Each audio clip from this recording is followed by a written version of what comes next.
Hello everyone, welcome back. Today we are going to discuss our new topic, that is the intermediate categories. Okay, as we know that the taxonomic categories from species to the kingdom are called the broad categories or obligate categories. As we have learned in the previous video, the taxonomic categories from species to kingdom. Okay, species is the lowest one and the kingdom is the highest one, are known as the broad categories or obligate categories.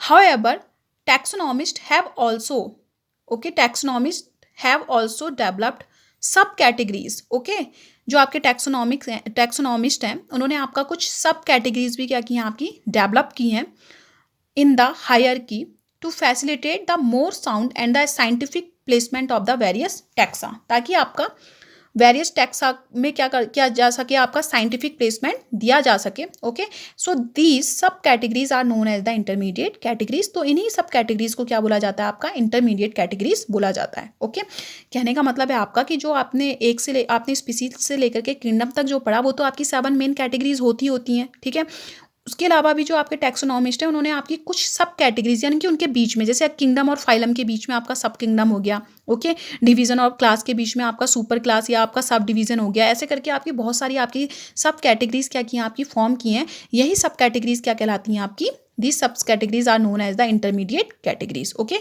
So here the intermediate and sub categories, ये आपका obligate categories है और यहाँ क्या दिया हुआ है, आपका इंटरमीडिएट कैटेगरीज दिया हुआ है। ओके, तो first of all kingdom, as we know that kingdom, phylum or division, class, order, family, genus, species, these are the obligate categories, जिसके बारे में हमने पिछली वीडियो में आपका डिटेल में पढ़ा था।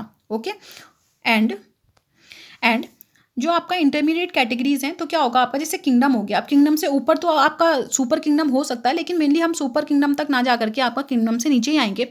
तो किंगडम और फाइलम के बीच में जो आपका एक सब कैटेगरी होगी उसको क्या बोला जाएगा, आपका सब किंगडम। तो पहली इंटरमीडिएट कैटेगरी क्या होगी, आपकी सब किंगडम। फिर आता है आपका phylum in the case of the animals and division in the case of the plants. तो फाइलम और डिवीजन और क्लास के बीच में भी क्या होती हैं, आपकी कुछ कैटेगरीज आती हैं, सब कैटेगरीज आती हैं, जिसको क्या बोला जाता है आपका, पहली तो क्या होगी, सब फाइलम होगी। दो आपकी सब कैटेगरीज हैं आपकी, पहली सब फाइलम या फिर क्या हो गया आपका सब डिवीजन हो गया, और जो सेकंड हो गई वो क्या हो गया आपका सुपर क्लास। ओके, यानी कि क्लास से बड़ा और आपका सब फाइलम से छोटा। ओके, उसके बाद आता है आपका क्लास हो गया, आपका class is the obligate category. तो इसमें क्या हो गया आपका सब क्लास और इंफ्रा क्लास, यानी कि क्लास और ऑर्डर के बीच में जो आएगी उसको क्या बोला जाएगा, आपका सब क्लास या फिर इंफ्रा क्लास, यानी कि क्लास से छोटा। ठीक हो गया। एंड अब इसके बाद आता है आपका ऑर्डर और फैमिली के बीच में जो आएगा वो क्या होगा, आपका सब ऑर्डर या अच्छा, इसमें क्या होगा आपका, जो सब क्लास है, सब क्लास और ऑर्डर के बीच में एक और आपकी सब कैटेगरी आती है जो क्या होती है, आपकी सुपर ऑर्डर होती है। क्लियर हो गया, क्या हो गया आपका सुपर ऑर्डर हो गया आपका। अब इसके बाद क्या होगा आपका ऑर्डर, और क्या कहते हैं, जो आपका सुपर ऑर्डर है, सुपर ऑर्डर के बाद क्या आता है, आपका ऑर्डर आता है। ठीक है, ऑर्डर के बाद आपका फैमिली आता है, इनके बीच में जो आएगा वो क्या होगा, आपका सब ऑर्डर होगा, यानी कि सुपर ऑर्डर, ऑर्डर देन सब ऑर्डर। ठीक है, वैसे फैमिली हो गया, फिर फैमिली के बाद आता है आपका सब फैमिली और फिर ट्राइब, फिर आपका जीनस हो गया, जीनस के बाद आएगा आपका सब जीनस, फिर आपका स्पीसीज, स्पीसीज के बाद आता है आपका सब स्पीसीज, वेराइटीज और रेस, ये तीनों नाम इसको दिए जा सकते हैं। तो ये हो गई आपकी इंटरमीडिएट कैटेगरीज और ये क्या हो गई, आपकी ऑब्लिगेट कैटेगरीज हो गई।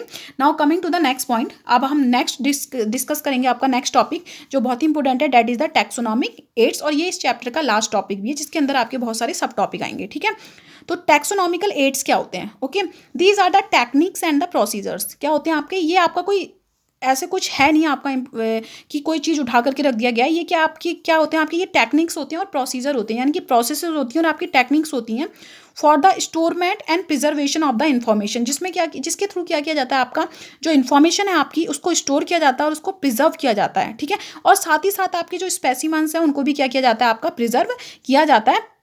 ओके, तो ये आपके डेवलप की गई है किसके थ्रू, आपका टैक्सोनॉमिस्ट के थ्रू। ओके, ये आपकी डेवलप की गई हैं टैक्सोनॉमिस्ट के थ्रू, और इन्हीं को क्या बोला जाता है, आपका दीज टेक्निक्स और procedures are known as the taxonomical aids. इन्हीं को क्या बोला जाता है, आपका टैक्सोनॉमिकल एड्स बोला जाता है। तो फिर से समझ लीजिए, आपका the taxonomist have developed some techniques and procedure to store and preserve the information as well as the specimens have been developed. These techniques and procedures are called the taxonomic aids. इन्हीं को क्या बोला जाता है, आपका taxonomic aids बोला जाता है। Okay students, now these are the example: herbarium, botanical gardens, museums, zoological parks की etc. Okay, तो अब हम वन बाय वन इनके बारे में पढ़ेंगे। ये मैंने बोला था ना, आपका जो ये टैक्सोनॉमिकल एड्स है, ये आपका लास्ट टॉपिक है, इसके अंदर आपके कुछ सब टॉपिक आएंगे। तो सबसे पहले आपका herbarium. So what is the herbarium? The herbarium is the technique of the storement of the plant specimen. कहने का मतलब है आपका प्लांट स्पेसिमेन को स्टोर करने की या प्रिजर्व करने की जो टेक्निक होती है उसको क्या बोला जाता है? आपका हर्बेरियम बोला जाता है। और इसका जो पीरियड टर्म है वो क्या होता है? आपका हर्बेरिया होता है। तो it is a store house of the collected plants specimens that are डायड preserved and preserved on sheets. क्या होते हैं? आपके डायड होते हैं, प्रिजर्व्ड होते हैं, और आपका क्या होते हैं? आपके प्रेजेंटेड किए जाते हैं किस पे? आपका सीड पे आपका प्रेजेंट किए जाते हैं, उनको प्रिजर्व किया जाता है किसके ऊपर? आपका सीट के ऊपर। आपकी कागज की सीट्स होती हैं उनके ऊपर उनको प्रेस्ड करके क्या कर दिया जाता है? आपका प्रिजर्व्ड कर दिया जाता है। And the sheets of the herbarium are arranged according to a universally accepted system of the classification. कोई भी आपका एक जो एक्सेप्टेड सिस्टम है क्लासिफिकेशन का, मेनली आपका प्लांट्स के लिए आपका Bentham and Hooker classification system क्या किया जाता है? आपका लिया जाता है। उसके बेसिस पे हम इनको क्या करते हैं? आपका अरेंज करते हैं। ठीक है, अरेंजमेंट में क्या होता है? आपका सबसे पहले आपका नेम ऑफ क्या आएगा? आपका स्पेसिमेन आएगा। ओके, उसका साइंटिफिक आप उसका कॉमन नेम आएगा, उसका साइंटिफिक नेम आएगा, फिर उसकी फैमिली आएगी। फैमिली के बाद आपका रीजन जहाँ से उसको कलेक्ट किया गया है आपका, फिर डेट आएगी किस दिन कलेक्ट किया गया, फिर नाम ऑफ जिसने कलेक्ट किया उसका नाम आएगा। तो ऐसे करके आपका किराने में ऐसे बना होता है, उसमें ऐसे सारी चीज़ें होती हैं। उसके आगे हम इस इन्फॉर्मेशन को क्या करते हैं? आपका प्रिजर्व करते हैं या राइट करते हैं। तो some famous herbaria of the world, अब देख लेते हैं यहाँ पर को वर्ल्ड के कुछ फेमस हर्बेरिया हैं आपके। The first is the royal botanical garden, Q, London. सबसे जो आपका फेमस है, सबसे बड़ा जो है वो क्या है? आपका रॉयल बॉटनिकल गार्डन है, जो कहाँ है? आपका लंदन में है। And it is the largest herbarium. ये क्या होता है? आपका लार्जेस्ट हर्बेरियम होता है आपका। और ये 6.5 मिलियन क्या करता है? आपका स्पेसिमेन क्या करता है? आपका इंक्लूड करता है। Second is the museum of the natural history, Paris. दूसरा आपका पेरिस में है, museum of the natural history. And it includes about over 6 million specimen. आपका 6 मिलियन से ज़्यादा स्पेसिमेन ये आपका स्टोर करता है। And the third one is the New York botanical garden, New York, okay, USA में आपका ये आपका 4 मिलियन स्पेसिमेंस को क्या करता है? आपका स्टोर करता है। Next is the British Museum of the National History, British Museum of the National History as the name indicates. कहाँ होगा? आपका लंदन में। आपका ये कितने? आपका 3 मिलियन क्या करता है? आपका स्पेसिमेन स्टोर करता है। And the next one is the US National Herbarium, Washington, USA, over 3 million specimens are there. Okay, now coming to the next point. अब इसके बाद जो आपके नीचे दिए गए हैं वो क्या है? आपके इंडियन है। कौन से? आपके इंडियन हर्बेरिया है आपका। तो पहला है आपका central national herbarium, Shivpur, Kolkata, India में आपका 2 मिलियन आपकी स्पीसीज है। दूसरा है आपका Madras herbarium, Coimbatore, India, 1,50,000 species are there. National Botanical Research Institute, Lucknow, India, that is there are 80,000 species. ये क्या है? आपके स्पेसिमेंस आपके ये क्या है? आपके प्रेजेंट है। तो इसमें ये आपके बहुत ही इंपॉर्टेंट है। ये आपके इंटरनेशनल हो गए एक तरीके से, और ये क्या हो गया? आपके 3 इंडियन हो गए आपके। ओके, तो ये हर्बेरियम है आपके। Now coming to the next point. Okay, now next is in India there is also an organisation called the Botanical Survey of India. बहुत ही इंपॉर्टेंट है आपका बॉटनिकल सर्वे ऑफ इंडिया, जिसका हेडक्वार्टर कहाँ है? आपका कोलकाता में है। ओके, और ये किसके लिए होता है? आपका exploring the plant wealth of country, यानी कि जो हमारी कंट्री में जितने भी प्लांट है उनकी किसके लिए? आपका वेल्थ के लिए क्या करता है? आपका काम करता है आपका। Okay, now coming to the next point, that is the functions of the herbarium. Herbaria के आपके फंक्शन क्या होते हैं? The first is for the identification of the plants. Obviously अगर आपका इन्फॉर्मेशन स्टोर है तो उसके बेसिस पे हम प्लांट्स को आइडेंटिफाई कर सकते हैं। They help in knowing the morphological variations found in the species. एक ही स्पीसीज में कितनी वेरिएशंस पाई जाती हैं मॉर्फोलॉजिकल, उसको काउंट करने के लिए। सपोज करो एक स्पीसीज है, उसके हमने बहुत सारे आपके स्पेसिमेन कलेक्ट करके रखे हैं, तो कुछ ना कुछ वेरिएशंस होती हैं, तो उनको देख करके हम आपका काउंट कर सकते हैं। compilation of floras, monographs and manuals are mainly based on the specimen in herbaria. compilation कहने का मतलब होता है आपका एकत्र करना, ठीक है, मेंटेन करना आपका किसको? आपका जो फ्लोराज हो गया, आपका मोनोग्राफ्स हो गया, आपके मैनुअल्स हो गए, इनको किसके बेसिस पे आपका क्या किया जाता है? आपका बनाया जाता है, स्टोर किया जाता है आपका mainly on the basis of the specimens found in the herbaria.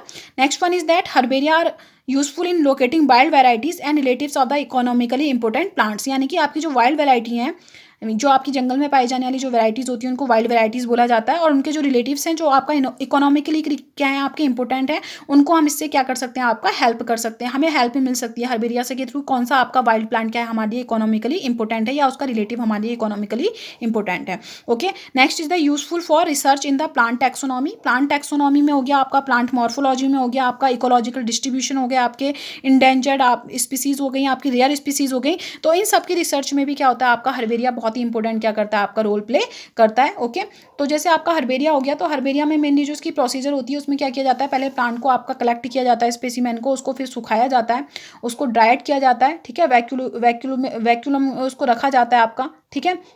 Then उसको प्रेस करके आपका क्या किया जाता है, आपका किसी सीट के ऊपर आपका प्लेस किया जाता है, जिसको हर्बेरियम सीट बोलते हैं। आपके ऐसे साइज़ की आपकी हर्बेरियम सीट क्या होती हैं, आपके मार्केट में अवेलेबल होती हैं, ठीक है।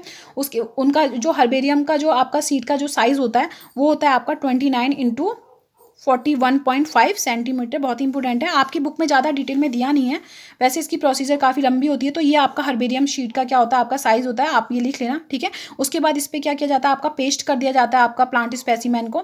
ओके, फिर उसके बाद जो मैंने आपको बताया था कि जो आपका कॉलम होते हैं उसमें क्या किया जाता है, आपका नेम, कॉमन नेम, आपका उसका आपका स्पीसीज, और उसके बाद उसका साइंटिफिक नेम हो गया, आपका फैमिली का नेम हो गया, रीजन का नेम हो गया, आपका डेट ऑफ कलेक्शन हो गया, और नेम ऑफ कलेक्टर। ये सारी चीज़ें क्या की जाती हैं, आपकी राइट की जाती हैं। उसके बाद उसको क्या कर दिया जाता है, आपका क्या किया जाता है, आपका कैबिनेट्स में रख दिया जाता है, हर्बेरियम कैबिनेट्स में रख दिया जाता है, जो आपके डस्ट प्रूफ होते हैं, क्योंकि डस्ट में आपके माइक्रो ऑर्गेनिजम्स होते हैं, वो आपका ख़राब हो सकता है, और इनके ऊपर आपका केमिकल्स को अप्लाई किया जाता है ताकि आपका क्या हो ना हो, आपका माइक्रो ऑर्गेनिजम्स का इनके ऊपर क्या ना हो सके, आपका ग्रोथ ना हो सके, वो इसको डिस्ट्रॉय ना कर पाए। तो इस तरह से आपका एक हर्बेरियम पूरा क्या किया जाता है, आपका तैयार किया जाता है। ओके, तो आज के लिए इतना काफ़ी है। आज हम नेक्स्ट वीडियो में हम पढ़ेंगे आपका बॉटनिकल गार्डन्स।